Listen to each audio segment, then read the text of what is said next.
Europeans love them. In Asia, you can't move for them. In Australia, not so keen, but we're getting there. What am I talking about? Scooters. A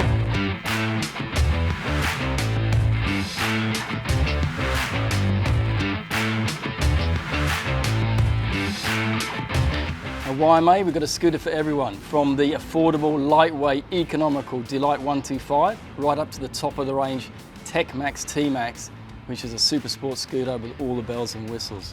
But sitting right in the middle is the NMAX 155, newly released with smartphone connectivity. I think this is the bike that could change Australians' mindset about scooters and who they're appealing to.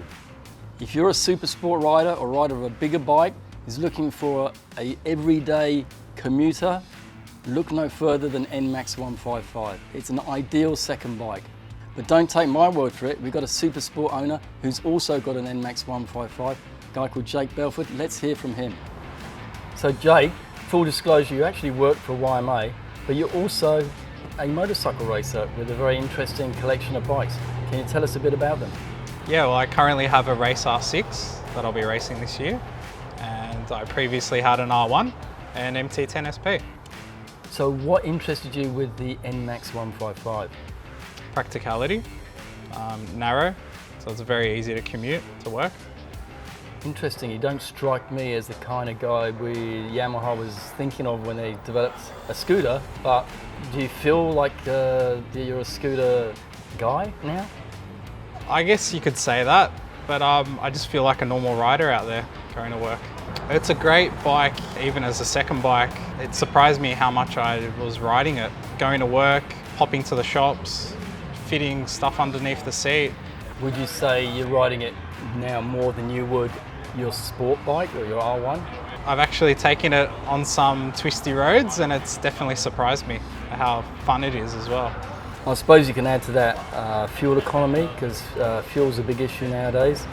I suppose the practicality maybe of even cleaning the bike after a ride. It must be easier to clean a scooter than definitely, R1. yeah. R1, you've got all those little bits and pieces you've got to go through and clean. The scooter's very basic in that sense, so it's a few panels and you can wash it.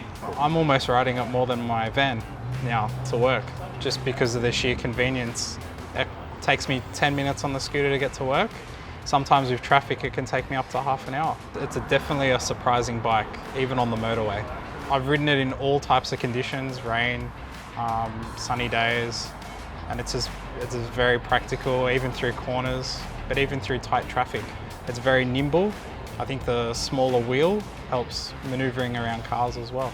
Obviously I work at Yamaha, so I could have taken a pick of the bunch, and I chose the NMAX for that reason. It's narrow enough to filter through traffic, but it's just big enough with the engine to be able to get through the traffic as well.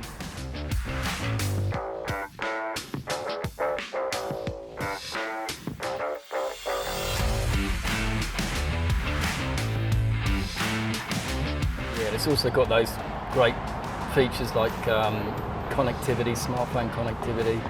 It's got the fuel stop-start scenario that you can switch on and off. So yeah, no, it's great. It'll give you notifications when you get a text message on the dash, and yeah, the new switch way to open the seat is really nice as well.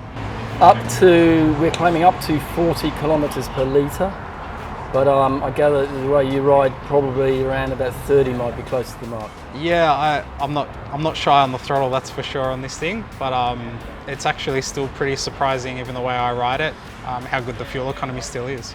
Still roughly twice as economical as like a Barina or something like that. Yeah, exactly.